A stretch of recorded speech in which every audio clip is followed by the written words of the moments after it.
eu estudava numa escola chamada Externato Vieira de Moraes, onde eu sofria bullying, moçada. Puta, né? Porque eu era gordinho, né? Eu sou, né, gordo. Mas na época eu era gordinho. Eu lembro que eu tinha 11 anos, eu pesava, acho que 54 quilos, uma coisa assim, eu era gordo.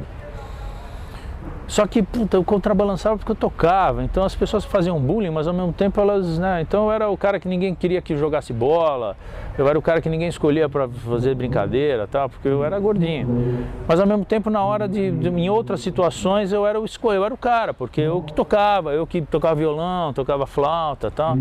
Então as menininhas ficavam tudo pertinho de mim e tal.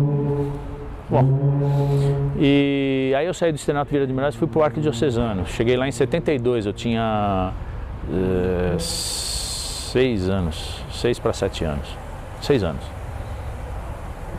Estudei lá até ser expulso.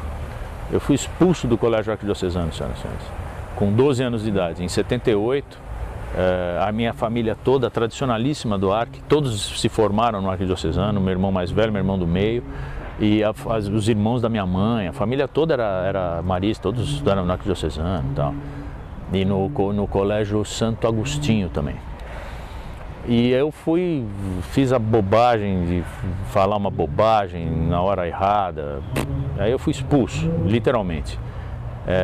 Mas como a minha família era muito tradicional, o colégio me proporcionou a possibilidade de fazer as provas finais, para pelo menos eu não repetir de ano. Eu estava expulso da escola, mas eu poderia, pelo meu currículo, fazer as provas finais e passar de ano. E foi o que aconteceu, eu consegui fazer as provas finais, não foi o drama que estava se pintando no quadro, mas pelo menos eu não repeti de ano, né? Eu nunca repeti de ano, né? Mas o trauma foi duro, porque era uma família muito tradicional, minha família é muito tradicional. E eu, ponto fora da curva total, né? E aí nessa época eu já trabalhava, né? Eu comecei a trabalhar com 11 anos de idade. Então nessa época eu já trabalhava, então eu tinha essa dupla personalidade, eu era bipolar. Porque eu trabalhava, tinha uma responsabilidade, ganhava meu dinheiro, nunca recebi mesada do meu pai. Em contrapartida, eu era da pá virada, eu fazia tudo que não podia e tal. Então, meus pais não tinham como, eles não sabiam o que fazer, na verdade, comigo, né? E aí eu saí do Arq, fui expulso do Arq. E aí, naquela época, em 1978, quando você era expulso porque você poderia ser convidado a se retirar, que na verdade era a mesma coisa, só que não te davam uma tal de uma carta, que quando eu fui expulso, me deram essa carta, e essa carta me impossibilitava de me matricular em escolas durante 2 anos. Então eu tinha que ficar 2 anos sem estudar. Só que era uma dicotomia, porque ao mesmo tempo que eles me deram a possibilidade de passar de ano, eu ia ter que repetir 2 anos, porque eu não ia poder ter matrícula feita em escola nenhuma. E isso constava do meu currículo escolar. E então minha mãe ficou desesperada, coitada. Pra mim, tanto fazia, né? Só que aí a minha mãe tinha uma amiga, Dona Lurdinha Azevedo. E ela era diretora de uma escola chamada Santo Estevão, que era do lado de casa, ali no Campo Belo, em São Paulo. E ela chegou para minha mãe e falou: Mercedes, minha mãe chama Mercedes, né? Falou: Mercedes, deixa esse menino comigo que eu arrumo ele para você. Imagina. Olha quem, né?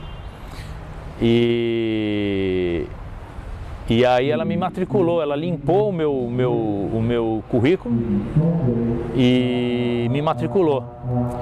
Aí eu estudei no Santo Estevão até me formar, de 79 a 83, quando eu me formei com 17 anos. E aí foi uma reviravolta, porque eu estava no auge da minha adolescência, com 13, 14 anos, profissional, trabalhava, tocava em bandas, e com 15 anos eu estava praticamente emancipado, porque eu tocava em boate, tocava na noite, viajava, eu estava fazendo tudo. E essa escola foi perfeita, porque ela me dava tudo o que eu precisava. A cultura, o conteúdo, é uma escola muito boa, aliás. e ao mesmo tempo me dava liberdade, porque era o que eu precisava, né?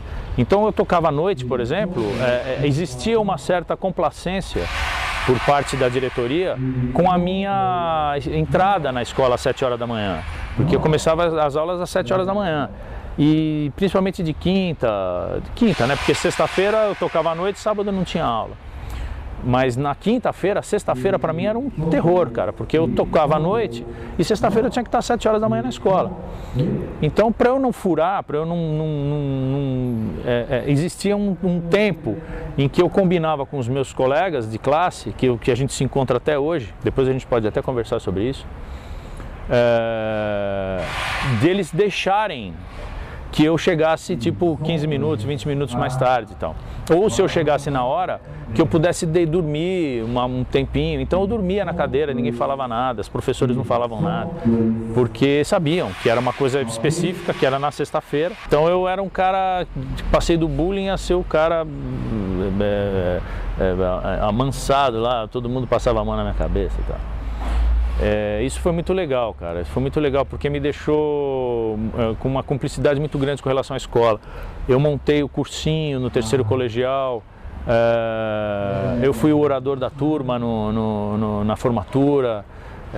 Aí, voltando ao que eu falei que eu ia falar depois, foi nesse dia, em dezembro de 1983, em que eu, dando meu testemunho na formatura, eu falei que eu ia fazer com que todos nós, naquela época que estávamos ali, nos encontrássemos pelo menos uma vez por ano o resto da vida.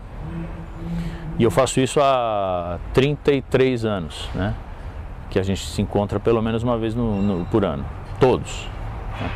Então eu tenho contato de todo mundo, eu ligo para todo mundo, mando e-mail para todo mundo, marco lugar, e a gente vai se reúne, fala sobre a vida, o que cada um está fazendo.